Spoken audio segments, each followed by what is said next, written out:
విషయానికి మనం వద్దాం. 4వ విషయానికి మనం వద్దాం. అపోస్తల కార్యముల గ్రంథం 6వ అధ్యాయం 5వ వచనం. 4వ విషయం ఏంటిదనంటే విశ్వాసముతో నింపబడాలి. మనం విశ్వాసముతో నింపబడాలి. అపోస్తల కార్యముల గ్రంథము 6వ అధ్యాయం 5వ వచనం. హల్లెలూయా. వారు ఏం చేశారట?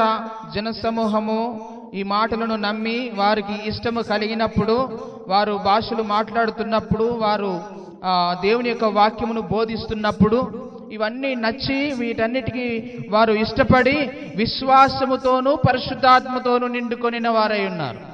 హల్లెలూయా. వాక్యము విన్నప్పుడు నీ లోపట విశ్వాసము కలగాలి. వాక్యము విన్నప్పుడు నీ లోపట ఏం కలగాలి? వినుట వలన విశ్వాసము కలుగుతుంది. నీకు విశ్వాసము కలుగుతలేదు అని అంటే దాని అర్థమైంది అంతే, సింపుల్. నీకు దేవుని మీద నమ్మకము లేదు, విశ్వాసము లేదు, దేవుడు కార్యం చేస్తాడన్న విశ్వాసము లేదు, దేవుడు అద్భుతాలు చేస్తాడన్న విశ్వాసము లేదు, దేవుడు వాడుకుంటాడన్న విశ్వాసము నీకు లేదు అని అంటే నువ్వు వాక్యం మీద శ్రద్ధ నిలపడం లేదు, వింటలేవు. వీరు విన్నారు కనుక వారు విశ్వాసముతోనూ పరిశుద్ధాత్మతోనూ నిండుకొని కొంతమందిని ఏర్పరచుకున్నారు. వారిని అపోస్తలుల ఎదుట నిలబెట్టారు. వారి మీద చేతులుంచి ప్రార్థించినట్టుగా మనం చూస్తూ ఉంటున్నాం. తర్వాత మనం అందులోనే చూస్తే మత్తయి సువార్త 9వ అధ్యాయం 22వ వచనం చూడండి. మత్తయి సువార్త 9వ అధ్యాయం 22వ వచనం. ఆ స్త్రీ బాగుపడిన. ఎవరు ఈ స్త్రీ? రక్తస్రావము కలిగిన స్త్రీ. మనందరికీ తెలుసు ఈ స్టోరీ, మనందరికీ తెలుసు. ఈమె అనేక వైద్యులను సంప్రదించింది, అందరి దగ్గరికి వెళ్ళింది, ఎక్కడికెక్కడికి వెళ్ళమంటే అక్కడికక్కడికి వెళ్ళింది, ఏ మందులు వాడమంటే ఆ మందులు వాడింది, ఎవరిని కలవమంటే వారిని కలిసింది. తర్వాత ఉన్నదంతా పోగొట్టుకున్నది, ఆమె ప్రాణము నష్టపరుచుకున్నది. ఆఖరికి యేసు ప్రభు గురించి విన్నది. విని చివరి అవకాశము, యేసయ్య దగ్గర స్వస్థత ఉంటుంది అని నాకు అనేకులు చెబుతున్నారు కదా, ఒకవేళ నేను ఆయన వస్త్రపు చెంగును తాకితే నాకు స్వస్థత వస్తుందేమో అని భయపడుకుంటూ వెళ్ళి ఆ జనసమూహములో ఆయన యొక్క వస్త్రపు చెంగును మాత్రమే తాకింది ఆమె. హల్లెలూయా. ఆయనను పట్టుకోలేదు, ఆయనను ముట్టుకోలేదు, ఆయన వచ్చి ఆమె మీద చేతులు పెట్టి ప్రార్థన చేయలేదు. వస్త్రపు చెంగు తాకగానే వెంటనే యేసయ్యలో ఉన్న ప్రభావము ఆమె మీదికి వెళ్ళిపోయింది, బయటికి వెళ్ళిపోయింది. అప్పుడు యేసయ్య అన్నాడు, నన్నెవరో తాకారయ్యా, నాలో ఉన్న ప్రభావం బయటికి వెళ్ళిపోయిందంటే శిష్యులు అన్నారు, అయ్యా ఇంతమంది నీ మీద పడుతున్నారు, ఇంతమంది నిన్ను తాకుతున్నారు, మళ్ళీ స్పెషల్గా నన్ను ఎవరో తాగారంటే ఏందయ్యా అని అంటే లేదు, నాలో ఉన్న ప్రభావము బయటికి వెళ్ళిపోయింది అని అన్నప్పుడు ఆమె భయపడుకుంటూ ఆయన ఎదుటికి వచ్చి ఆమెకు జరిగిన సంగతి చెప్పుకున్నది. అప్పుడు యేసయ్య అన్నాడు, కుమారి నీ విశ్వాసము నిన్ను స్వస్థపరచెను. Praise the Lord. Hallelujah, hallelujah. నీ విశ్వాసమే నీకు స్వస్థతనిస్తుంది, నీ విశ్వాసమే నీకు ఆరోగ్యం ఇస్తుంది, నీ విశ్వాసమే నిన్ను నిలబెడుతుంది, నిన్ను బలపరుస్తుంది. అందుకని ఆమెకు చెప్పాడు, నీ విశ్వాసము నిన్ను బాగుపరచునని చెప్పినప్పుడు ఆ గడిలో ఆ స్త్రీ బాగుపడింది. హల్లెలూయా. తర్వాత 15వ అధ్యాయంలో చూడండి, మత్తయి సువార్త 28వ వచనం. 15వ అధ్యాయం 28వ వచనం. ఆమె కుమార్తెకి ఏమైంది?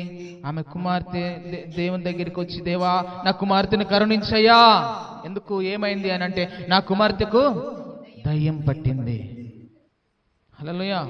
నా కుమార్తెకు దయ్యం పట్టింది, నా కుమార్తెను కరుణించు, నా కుమార్తెను బాగు చేయి అని ఆయన దగ్గర వేడుకుంటుంటే శిష్యులు అడ్డగించారు, శిష్యులు ఆపేశారు. యేసు ప్రభు దగ్గరికి వచ్చి ప్రాధేయపడుతూ ఉన్నది, బ్రతిమలాడుకుంటున్నది. అయితే యేసయ్య అన్నాడు, నేను ఇశ్రాయేలు కొరకే గాని మరెవరి కొరకు రాలేదు అని అన్నాడు. అయినా పర్వాలేదయ్యా. యేసయ్య ఏమన్నాడంటే, రొట్టె ముక్కలు తీసి కుక్క పిల్లలకు వేయట యుక్తము కాదు, నేను వచ్చింది ఇశ్రాయేలు కొరకు, నువ్వు వచ్చి నన్ను ప్రాధేయపడుతున్నావు అని అంటే ఆమె తగ్గించుకొని, అవునయ్యా నిజమే, నువ్వన్నది నిజమే, కానీ యజమానుడు తిన్నప్పుడు మిగిలిపోయిన రొట్టె ముక్కలు బల్ల మీద నుంచి కింద పడుతున్నప్పుడు ఆ కింద పడినటువంటి రొట్టె ముక్కలు కుక్క పిల్లలు తినడు కదా అంటే దాని అర్థమైంది, నేను కుక్క పిల్లను అనుకో అయ్యా. తగ్గించుకున్నది తన కుమార్తె స్వస్థత కొరకు, కుమార్తె బాగుపడడం కొరకు, కుమార్తెకు పడిన దయ్యము వదిలిపోవడానికి తనను తాను తగ్గించుకొని దేవుని సన్నిధిలో ప్రాధేయపడినప్పుడు యేసయ్య ఆమెను కనికరించి కరుణించి అప్పుడు చెప్పాడు, నీ విశ్వాసము గొప్పది, నువ్వు కోరినట్టు నీకు అవునుగాక. ప్రైజ్ ది లార్డ్, హల్లెలూయా. ఎప్పుడైతే యేసయ్య ఈ మాట పలికిండో వెంటనే ఆమె కుమార్తె బాగుపడినట్టుగా మనం చూస్తుంటాం. ఇంకో సందర్భాన్ని మనం చూస్తే మార్కు సువార్త 2వ అధ్యాయం 5వ వచనం. మార్కు సువార్త 2వ అధ్యాయం 5వ వచనం. ఇది మనందరికీ బాగా పరిచయం ఉన్న వాక్యం. విశ్వాసమును చూసి, వారి విశ్వాసము అంటే నలుగురు వ్యక్తులు ఒక వ్యక్తిని మోసుకొని వచ్చారు. ఆ వ్యక్తి లేవలేడు, నడవలేడు, కాళ్ళు చేతులు పని చేయడం లేదు. యేసయ్య ఒక ఇంటికి వచ్చాడనే వార్త విన్నారు.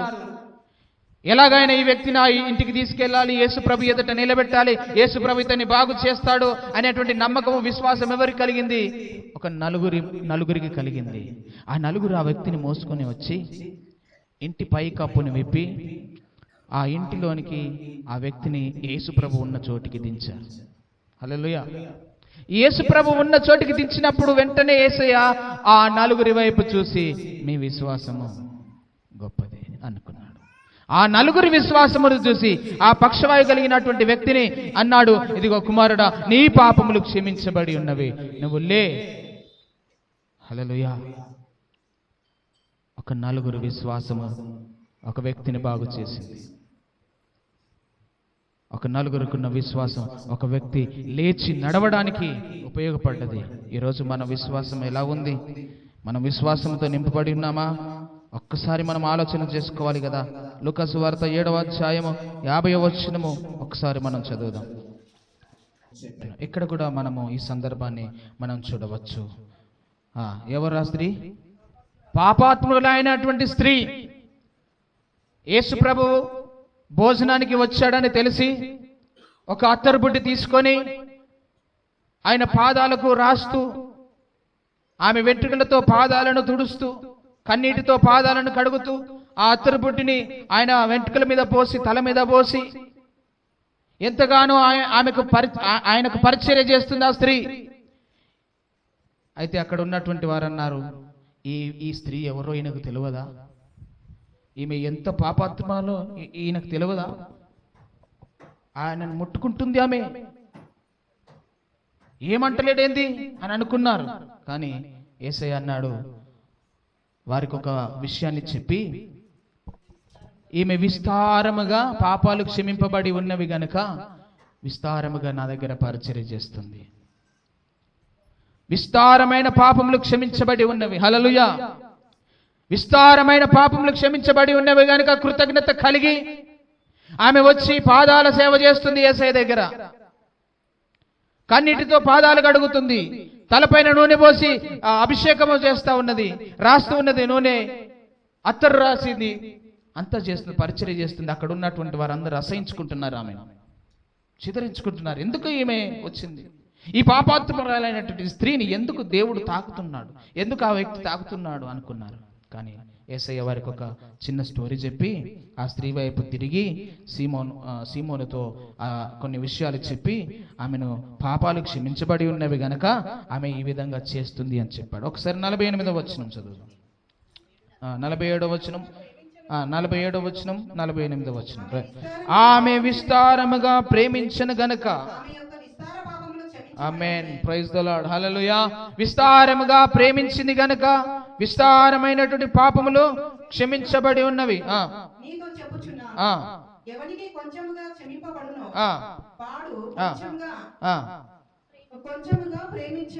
ప్రేమించునని ఆమేన్, ప్రైజ్ ది లార్డ్, హల్లెలూయా. విస్తారముగా ప్రేమించింది యేసయ్యను, విస్తారముగా పరిచర్య చేసింది. అందుకనే విస్తారమైనటువంటి పాపములు దేవుడు ఏం చేశాడు? క్షమించినట్టుగా మనం చూస్తుంటున్నాం. గలతీయులకు రాసిన పత్రిక 3వ అధ్యాయం 26వ వచనం చదవండి ఒకసారి. గలతీయులకు రాసిన పత్రిక 3వ అధ్యాయం 26వ వచనం. మీరందరూ విశ్వాసం వలన దేవుని కుమారులై ఉన్నారు. 11వ అధ్యాయం హెబ్రీయులకు రాసిన పత్రిక 33వ వచనం. త్వరగా హెబ్రీయులకు రాసిన పత్రిక 11వ అధ్యాయం 33వ వచనం. విశ్వాసము ద్వారా రాజ్యములను జయించిరి. నీతి కార్యములను జరిగించిరి, వాగ్దానములను పొందిరి, సింహముల నోళ్లను మూసిరి. హల్లెలూయా. విశ్వాసం ద్వారా ఏం చేశారు? వాళ్ళు రాజ్యములను జయించారు, వాగ్దాన ఫలము పొందారు, సింహముల నోళ్లను మూశారు. విశ్వాస వీరుల పట్టిక 11వ అధ్యాయములు రాస్తూ వారందరినీ జ్ఞాపకం చేస్తూ విశ్వాసము ద్వారా ఏమేమి చేశారు, విశ్వాస వీరులు ఎలా ఉన్నారు అనేది గుర్తు చేస్తూ చెబుతున్నాడు. వారు విశ్వాసము ద్వారా రాజ్యములను జయించారు అనేది. నీతి కార్యములు చేశారు, సింహాల నోళ్లు మూశారు. విశ్వాసము ద్వారా అనేక అద్భుతాలు, అనేక కార్యాలు దేవుని చేత జరిగించబడ్డాయి అనేది మనం చూస్తుంటున్నాం. 5వదిగా మనం చూస్తే కృపతో బలముతో నింపబడాలి. కృపతోనూ బలముతోనూ నింపబడాలి. అపోస్తల కార్యముల గ్రంథము 6వ అధ్యాయము 8వ వచనం. అపోస్తల కార్యముల గ్రంథము 6వ అధ్యాయం 8వ వచనం.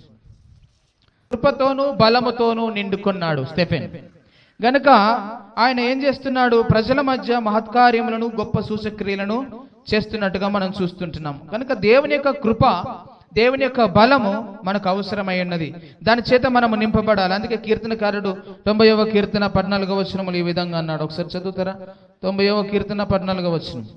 ఉదయమున నీ కృపతో మమ్మను తృప్తిపరచుము, అప్పుడు మేము మా దినములన్నీ ఉత్సహించి సంతోషించదము.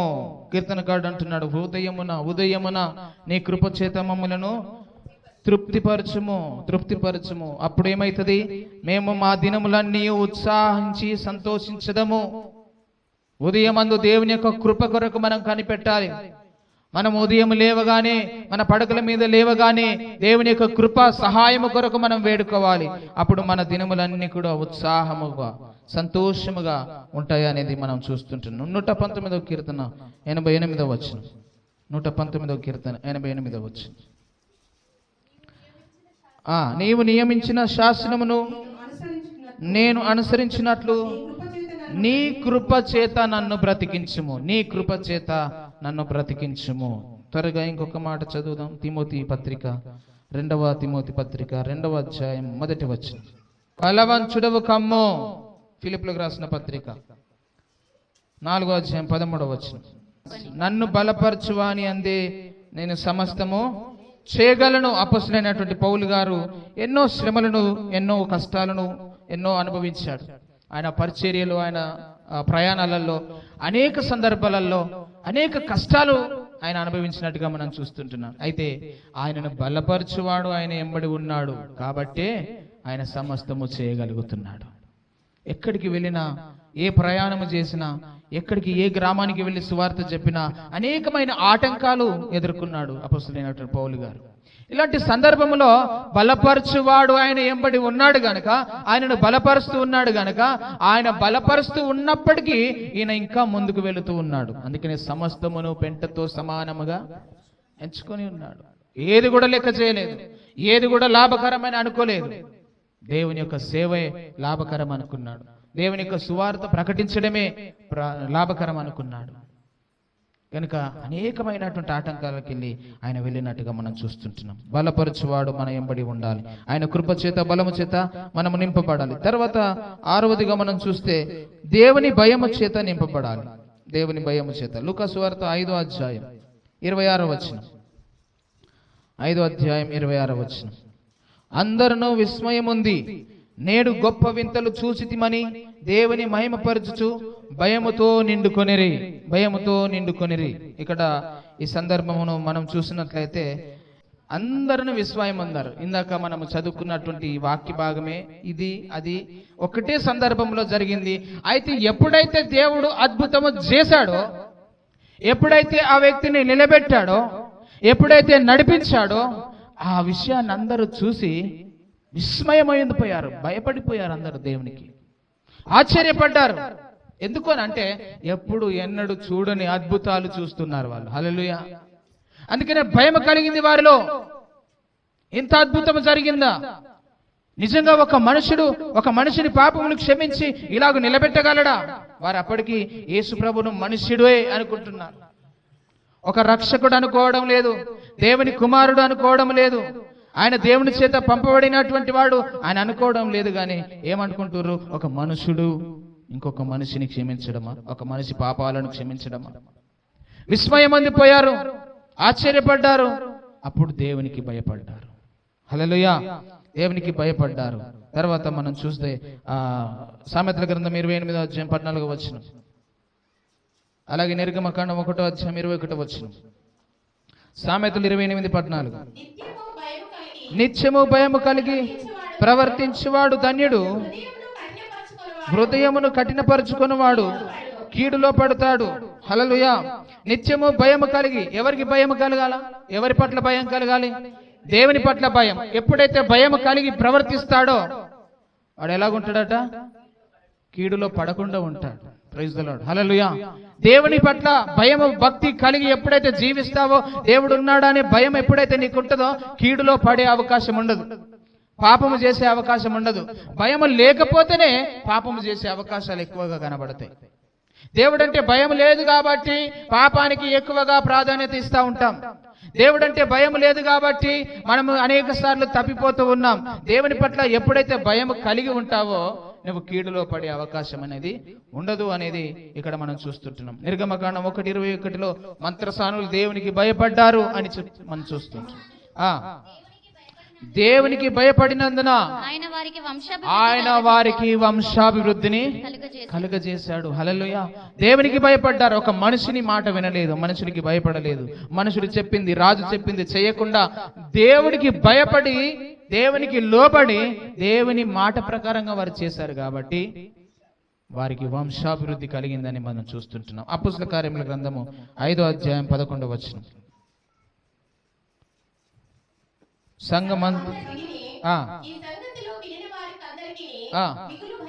మిగుల భయం కలిగింది. సంఘమంతటికి ఈ సంగతులు విన్నటువంటి వారందరికీ మిగుల భయం కలిగింది. ఏం సంగతులు? అననీయ సప్పీరాలు మరణించారు. ఎందుకు మరణించారు? ఏం తప్పు చేశారు వాళ్ళు? అందరూ కలిసి వారికి ఉన్నటువంటి పొలాలు అమ్ముకొని, వారికి ఉన్న ఆస్తులను అన్ని తీసుకొని అపోస్తలుల పాదముల యొద్ద పెడుతున్నారు న్యాయముగా. కానీ వీరు మాత్రం భార్య భర్తలు ఏకీభవించి వారు ప్లాన్ చేసుకొని, దేవుడికి ఇంత ఇయ్యాలా, అవసరమైంత, కొంత దాచుకుందాం, కొంత ఇద్దాం అని అనుకున్నారు. అనుకొని ఇద్దరు మాట్లాడుకున్నారు, ఇదిగో నువ్వు చెప్పొద్దు, నేను కూడా చెప్పను, మనము అక్కడికి వెళ్ళి ఇంతే వచ్చింది అని చెప్పి అపోస్తలుల పాదముల యొద్ద మనం పెడదాము అని అనుకున్నారు. అయితే వారు వస్తుండగానే దైవజనుడు ఏమన్నాడు? మీరు ఎందుకు పరిశుద్ధాత్మను మోసపుచ్చుచున్నారు? మీరెందుకు అబద్ధమాడుతున్నారు? ఇంతకే అమ్మారా మీరు అంటే, ఇంతకే అమ్మాము. లేదయ్యా, మేము కొంత దాచుకున్నామని చెప్పినా బాగుండేది. ఇంతకే అమ్మారా? అవునయ్యా, ఇంతకే అమ్మాము అని అన్నారు. మొదట వచ్చినటువంటి వ్యక్తి చనిపోయి పక్కకు ఉన్నాడు. తర్వాత భార్య వచ్చింది. హల్లెలూయా. చెప్పండి, ఏమైంది? భార్య భర్తలు ఇద్దరు కూడా మరణించారు. ఎందుకు? పరిశుద్ధాత్మకు వ్యతిరేకంగా అబద్ధం ఆడినందుకే, పరిశుద్ధాత్మను మోసపుచ్చినందుకే. దేవుని సన్నిధిలో దేవుని సేవకుని దగ్గరికి వస్తున్నప్పుడు ఆయన గమనించాడు, వీరేదో మోసం చేస్తున్నారు, వీరేదో దేవుణ్ణి మోసం చేస్తున్నారు, దేవుని సన్నిధిలో అబద్ధం ఆడుతున్నారు, దేవునికి వ్యతిరేకంగా చేస్తున్నారని అర్థమైపోయి, మీరు ఇంతకే అమ్మారా అంటే, ఇంతకే అమ్మామయ్యా అన్నారు. వెంటనే అక్కడే మరణించినట్టుగా మనం చూస్తుంటున్నాం. ప్రాణాలు విడిచేశారు. ఇదంతా చూసినటువంటి వారందరికీ, సంఘం అంతటికి మిగుల భయం కలిగింది. దీన్ని బట్టి ఏం నేర్చుకోవాలంటే, దేవుని సన్నిధిలో మనం వాగ్దానము చేసింది తప్పకుండా ఇవ్వాలి. ఒకవేళ మనము ఇంత వాగ్దానం చేసి ఇంతే ఇస్తే సరిపోతుంది అని అనుకుంటే నువ్వు దేవుని ఎదుట పాపము చేసినట్టే, దేవునికి వ్యతిరేకంగా నువ్వు జీవించినట్టే. అప్పుడున్న శిక్ష ఇప్పుడు నీకు రాకపోవచ్చు, కానీ ఏదో ఒక రకంగా ఒక శిక్ష అయితే నువ్వు అనుభవించక తప్పదు. అప్పుడు వెంటనే శిక్ష జరిగింది. వెంటనే వారు హఠాత్తుగా దేవుని సన్నిధిలో పడిపోయి చనిపోయారు. కానీ ఇప్పుడు అలాంటివి జరగకపోవచ్చు, ఏం కాదులే అని అనుకోవచ్చు. కానీ ఏదో ఒక విధంగా నువ్వు చెల్లిస్తానన్నటువంటి ఆ యొక్క బహుమానం లేక ఒక కానుక నువ్వు ఇయ్యకపోతే అది ఏదో ఒక విధంగా నీకు ఖర్చుల పాలవుతావు. ఏదో ఒక విధంగా నీకు అది వెళ్ళిపోతుంది, నీ చేతిలో ఉండదు. నువ్వు అనుకోవచ్చు, దేవునికి ఇవ్వకుండా నేను దాచుకుంటా, నేను దశమ భాగం ఇవ్వకుండా దాచుకుంటా, నేను కృతజ్ఞత కానుక ఇవ్వకుండా దాచుకుంటా, ఇవ్వాల్సిన అవసరం ఏమున్నది, మనం ఇస్తేనే బాగుంటుందా, ఇంకా చాలా మంది ఇస్తున్నారు కదా, నాది ఎంత అని అనుకోవచ్చు. కానీ మనము నిశ్చయించుకున్న ప్రకారం, మనం ఒప్పుకున్న ప్రకారం, మన హృదయంలో నిశ్చయించుకున్న ప్రకారం మనం ఇవ్వకపోతే ఏమైతుంది చెప్పండి? పరిశుద్ధాత్మను మోసపుచ్చినట్టుగా మనము అయిపోతాం. చాలాసార్లు మనం గమనిస్తే సంఘంలో కానీ, సమాజంలో కానీ, ఎక్కడైనా కానీ ఏదన్నా జరుగుతూనే ప్రజలకు భయం. నేనంటాను, అలాంటి జరగక ముందే నువ్వు దేవునికి భయపడి లోబడటం నేర్చుకోవాలి. వాళ్ళు చనిపోయిన వెంటనే సంఘం అంతటికి ఆ సంగతులు విన్నటువంటి వారందరికీ మిగుల భయము కలిగింది అనేది మనం చూస్తుంటున్నాం. హల్లెలూయా. తర్వాత మనం చూస్తే చివరిగా ఆనందముతో నింపబడాలి అనేది మనం చూస్తాం. ఆనందముతో నింపబడాలి, ఇది 7వదిగా మనం చూస్తూ ఉంటున్నాం. 126వ కీర్తన 126వ కీర్తన 2వ వచనం, మొదటి 2 వచనాలు చదువుదాం. సియోనుకు తిరిగి వచ్చిన వారిని యెహోవా చెరలో నుండి రప్పించినప్పుడు మనము కలకనిన వారి వలె నుంటిమి, మన నోటి నిండా నవ్వుండెను, మన నాలుక ఆనంద గానముతో నిండి ఉండెను. ఆనంద గానము. అప్పుడు గొప్ప కార్యములు చేసినని అన్యజనులు చెప్పుకొనిరి. హల్లెలూయా. నీవు ఎప్పుడైతే దేవుని దగ్గర మేలులు పొంది నీ నోటి నిండా నవ్వుండి నువ్వు ఆనంద గానము ఎప్పుడైతే పాడతావో అప్పుడు నిన్ను చూసినటువంటి అన్యజనులు ఏం చెప్పుకుంటారు? దేవుడు వీరి పట్ల గొప్ప కార్యములు చేసినని చెప్పుకుంటారు. హల్లెలూయా. చాలా మంది జీవితంలో నవ్వుండదు, వారి ముఖములో నవ్వుండదు, ఆనందం ఉండదు, పాట పాడరు, ప్రార్థన చేయరు, స్తుతించరు, ఆరాధించరు, ఏదో పోగొట్టుకున్నట్టుగా ఉండిపోతారు. వాళ్ళని చూసి ఏమంటారు ఇతరులు? ఏమంటారు చెప్పండి? దేవుని నమ్ముకొని వీడు మొత్తం దిగజారిపోయిండు, దిగాలు తీసిండు, ఏమి లేదు, ముఖంలో నవ్వు కూడా లేదు, ఆనందం లేదు, సంతోషం లేదు, కుటుంబంలో నెమ్మది లేదు అనుకుంటారా? అనుకోరా? అదే నువ్వు దేవుని కలిగి ఉండి నువ్వు ఆనందంగా జీవించాలంటే దేవుని మేలులు అనుభవిస్తూ స్తుతిస్తూ ఆరాధిస్తూ కృతజ్ఞత కలిగి ఉన్నప్పుడు నీ ముఖంలో ఆనందము సంతోషము, నువ్వు నీ నోటి నుండి మంచి పాటలు వస్తాయి, ఆనంద గానాలు వస్తాయి, కృతజ్ఞత పాటలు వస్తాయి. పాటలు రాసేటోళ్ళు ఉట్టిగానే రాయరు, పాడేవాళ్ళు ఉట్టిగానే పాడరు. వాళ్ళకు దేవుడు చేసిన మేలును గుర్తు చేసుకొని ఈ పాట ఇలా ఉంటే బాగుంటది, ఈ మేలులు దేవుడు చేశాడు కదా అని రాస్తూ ఉంటారు. మనకు పాడడానికి బద్ధకం, రాసుడు పక్కకు పెడితే పాడడానికి కూడా మనకేంది బద్ధకం. ఆనంద గానముల చేత మనం ఉండాలి, ఆనందము చేత మనము నింపబడాలి. 84వ కీర్తన 1-2 వచనాలు చదవాలి. 84వ కీర్తన 1-2 వచనాలు. సైన్యములకు అధిపతియగు యెహోవా, నీ నివాసములు ఎంత రమ్యములు, యెహోవా మందిరావరణములను చూడవలెనని నా ప్రాణము ఎంతో ఆశపడుచున్నది, అది సొమ్మసిల్లుచున్నది. జీవముగల దేవుని దర్శించుటకు నా హృదయమును నా శరీరమును ఆనందముతో కేకలు వేయుచున్నది. హల్లెలూయా. ఎవరిని దర్శించడానికి? జీవము గల దేవుని దర్శించడానికి నా హృదయము నా శరీరము ఆనందముతో కేకలు వేయుచున్నది. మనకిష్టమైనటువంటి వారు చాలా దినముల తర్వాత, చాలా సంవత్సరముల తర్వాత వస్తున్నారు అని అంటే మనకి ఎంత ఆనందం కలుగుతుంది. వారిని మనం కలవబోతున్నాము, వారిని చూడబోతున్నాము అని అంటే మనకి ఎంత సంతోషం కలుగుతుంది. వారిని ఎప్పుడెప్పుడు కలవాలా, ఎప్పుడెప్పుడు వారితో మాట్లాడాలా అనేటువంటి ఆ యొక్క ఉత్సాహము మన జీవితంలో ఉంటుంది. అవునా కదా? ఎన్నో సంవత్సరాల కోరిక ఈ రోజు తీరబోతుంది అని ఎంతో ఆనందముతో మనం ఉంటాం. దావీదు కీర్తనకారుడు అంటాడు, ఆయన మందిర ఆవరణములు చూడవలనని, యెహోవా మందిర ఆవరణములను చూడవలనని నా ప్రాణం ఎంతో ఆశపడుచున్నది, అది సొమ్మసిల్లుచున్నది. జీవము గల దేవుని దర్శించుటకు నా హృదయమును నా శరీరమును ఆనందముతో కేకలు వేచున్నది, కేకలు వేచున్నది. ఆయనను దర్శించడానికి, ఆయన సన్నిధిని చూడడానికి, ఆయన సన్నిధిలో ఉండటానికి ఆతృత పడుతున్నది. ఆనందముతో, ఆనందముతో ఎంతో ఆరాటం. మనం ఎప్పుడు వెళ్తే బాగుండా అని మనకుంటుంది కదా, మనం ఎప్పుడు వెళ్తే బాగుండా అని మనకుంటుంది. వెళ్తే అడుగు బయట పడితే ఆనందం ఇంకా మనకు. హల్లెలూయా. మనకేమో అట్లుంటది. కానీ దావీదు కీర్తన కాడేమంటుండు, నేను ఎప్పుడు దేవుడి సన్నిధికి వెళ్ళాలి, ఎప్పుడు ఆయన మందిర ఆవరణములు చూడాలి, ఎప్పుడు నేను ఆయన సన్నిధిలో గడపాలి, అది ఆయనకు ఆనందం కలుగుతున్నది. తర్వాత రోమిలకు రాసిన పత్రిక 14వ అధ్యాయం 17వ వచనం. రోమిలకు రాసిన పత్రిక 14వ అధ్యాయం 17వ వచనం. దేవుని రాజ్యము భోజనమును పానమును కాదు గాని నీతియు సమాధానమును పరిశుద్ధాత్మయందలి ఆనందమునై ఉన్నది. పరిశుద్ధాత్మయందలి ఆనందం. పరిశుద్ధాత్మని నువ్వు ఆనందింపజేయాలి. ఎట్లా ఆనందింపజేయాలి? దేవుని రాజ్యము భోజనమును పానమును కాదు గాని నీతియు సమాధానము. నీతియు సమాధానము. నువ్వు నీతిమంతుడిగా జీవిస్తూ సమాధానముగా ఉంటూ అనేకులను సమాధానపరిచే వారిగా నువ్వు ఉంటే అప్పుడు పరిశుద్ధాత్మకు నీ ద్వారా ఆనందం. హల్లెలూయా. అందుకని నువ్వు ఆ విధంగా ఉండాలని కోరుతూ ఉన్నాడు. నువ్వు ఆనందము చేత నింపబడాలి.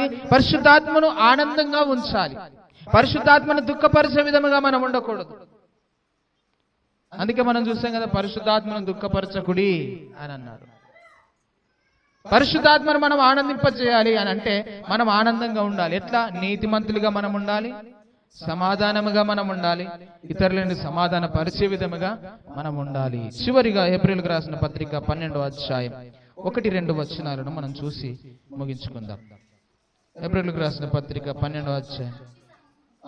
ఇంత గొప్ప సాక్షి సమూహము మేఘము వలె మనలను ఆవరించి ఉన్నందున మనము కూడా ప్రతి భారమును సులువుగా చిక్కులుబెట్టు పాపమును విడిచిపెట్టి విశ్వాసమునకు కర్తయు దానిని కొనసాగించువాడునైనా యేసు వైపు చూచుచు మన ఎదుట ఉంచబడిన పందెములో ఓపికతో పరిగెత్తుదుము.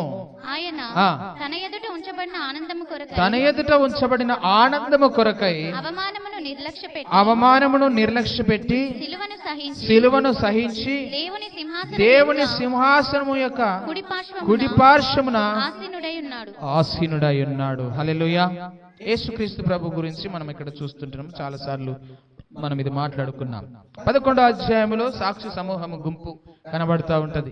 ఆ 11వ అధ్యాయం తర్వాత వెంటనే 12వ అధ్యాయం ప్రారంభించి ఇంత గొప్ప సాక్షి సమూహము మన ఎదుట మనకుండగా మేఘం వలె మనల్ని ఆవరించినందున మనము కూడా ప్రతి భారమును సులువుగా చిక్కులు పెట్టు ప్రతి పాపమును విడిచిపెట్టి విశ్వాసమునకు కర్తయు దానిని కొనసాగించువాడునైన యేసు వైపు చూచుచు మన ఎదుట ఉంచబడిన పందెములో ఓపికతో పరిగెత్తుదుము. ఆయన తన ఎదుట ఉంచబడిన ఆనందము కొరకై అవమానమును నిర్లక్ష్యపెట్టి సిలువను సహించి దేవుని సింహాసనం యొక్క కుడిపార్శ్వమున ఆసీనుడై ఉన్నాడు అని చెప్పి మనం చూస్తుంటున్నాం. యేసు ప్రభు తన జీవితంలో ఎన్నో సమస్యలను ఎదుర్కొన్నాడు, ఎన్నో శ్రమలను ఎదుర్కొన్నాడు, ఎన్నో ఇబ్బందులను ఎదుర్కొన్నాడు. ఇరుగు పొరుగు వారి నుంచి, సొంత వారి నుంచి, తన సహోదరుల నుంచి ఆయన ఎదుర్కొన్నాడు. ఎన్నో ఆటంకాలను ఎదుర్కొన్నాడు, ఎన్నో వ్యతిరేకతలను ఎదుర్కొన్నాడు. వాటన్నిటిని ప్రక్కన పెట్టేశాడు, వాటన్నిటిని నిర్లక్ష్య పెట్టుకున్నాడు. వాటన్నిటిని పక్కన పెట్టి ఆయన ఎదుట ఉంచబడిన ఆనందము కొరకై ఓపికతో పరిగెత్తినాడు. ఈ రోజు మనం ఏం చేస్తున్నామనంటే వీటన్నిటిని పట్టుకొని యేసయ్యను పక్కకు పెడుతున్నాం. వీటన్నిటిని పట్టుకొని ఆనందమును పక్కకు పెడుతున్నాం. ఈ ఆనందం మనకు ఒకటి ఉన్నది, యేసయ్యలో ఆనందం ఉన్నది అనేది మనం మర్చిపోతున్నాం. ఈ ఆనందము కొరకు నీకు ఎన్నో అవమానాలు, ఆటంకాలు జరుగుతాయి. ఈ ఆనందం పొందకుండా నిన్ను ఆపడానికి ఎన్నో ప్రయత్నాలు జరుగుతాయి.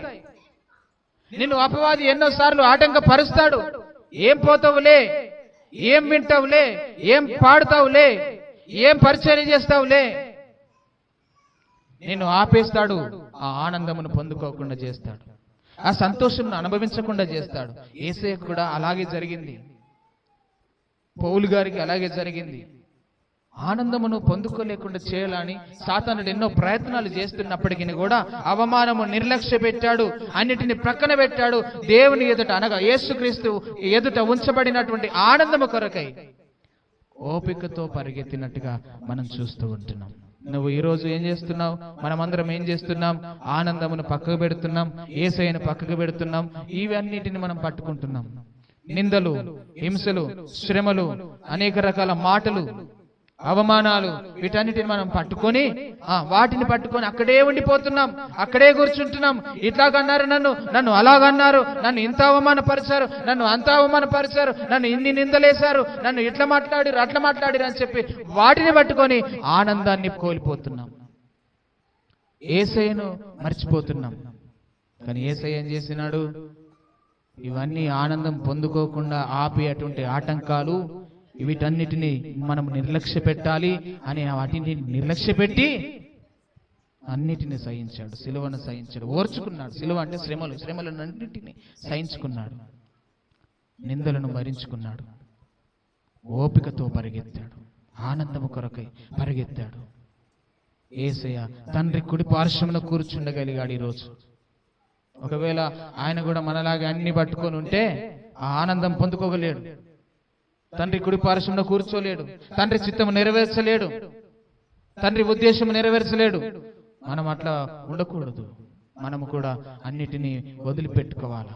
వాళ్ళు వీళ్ళు అనే మాటలను పక్కన పెట్టేసేయాలి.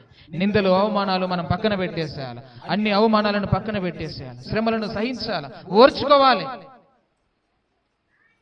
చాలా మంది చాలా సార్లు చెప్పే మాటలు ఏంటంటే, నన్ను పలానా వ్యక్తి ఇట్లా అన్నాడు, పలానా వ్యక్తి అట్లా అన్నది, కాబట్టి నేను చర్చికి రాను మానేస్తారు. చర్చ్ ఏమన్నది నిన్ను? చాలా మంది దేవుడు లేడు ఏం లేడండి, దేవుడు ఉండి ఇట్లెందుకు అవుతుంది అట్లెందుకు అంటారండి? దేవుడు ఏమన్నాడు? ఒక మనిషి ఎవరో ఏదో అన్నారని చెప్పేసి దేవుని మీద అలుగుతామా? దేవుని పక్కన పెడతావా? ఆనందం పోగొట్టుకుంటావా? సంతోషం పోగొట్టుకుంటావా? ఇవన్నీ ఆటంకాలని నీకు తెలియదా?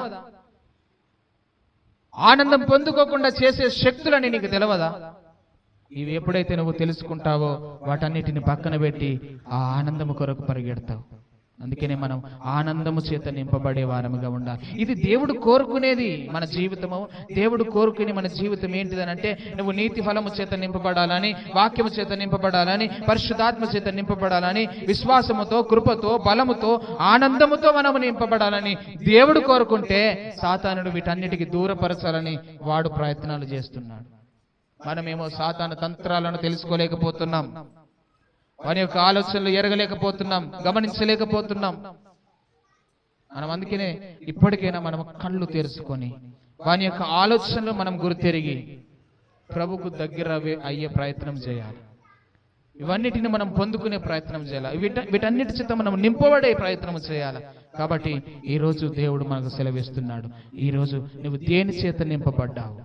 దేని చేత నింపబడ్డావు? ఇవన్నీ మన జీవితంలో ఉన్నాయా? లేక ఈ లోక ఆశలు ఉన్నాయా మన జీవితంలో? ఈ లోక ఆశలు, ఈ లోక పోకడలు, ఈ లోక ఆచారాలు, ఈ లోకపు అలవాట్లు, ఈ లోకంలో వేస్తున్న నిందలు, అవమానాలు, వీటి చేత నువ్వు నింపబడి ఉంటే నువ్వు దేవునికి దూరం అవుతావు, ఆనందానికి దూరం అవుతావు, సంతోషానికి దూరం అవుతావు, విశ్వాసానికి దూరం అవుతావు, కృపకు దూరం అవుతావు, బలం పొందుకోలేవు, నీతి ఫలం పొందుకోలేవు, వాక్యాన్ని వినలేవు, వాక్యాన్ని అర్థం చేసుకోలేవు. నీ మనసులో ఎప్పటికీ అదే ఉండిపోతుంది. ఆ మాటలే గుర్తుకొస్తాయి. ఇంకా వాక్యం ఎక్కడెక్కుతుంది? ఎక్కదు. కనుక వాటన్నిటిని ఎప్పుడైతే నువ్వు పక్కన పెడతావో అప్పుడే నువ్వు దేవునికి దగ్గర అవుతావు, అప్పుడే నువ్వు నీతిమంతుడిగా చేయబడతావు, అప్పుడే నువ్వు నీతి ఫలం పొందుకుంటావు. దేవుడి వాక్యం దీవించి ఆశీర్వదించును గాక. అందరం కళ్ళు మూసుకొని తలలో ఉంచి ప్రార్థన చేసుకుందాం.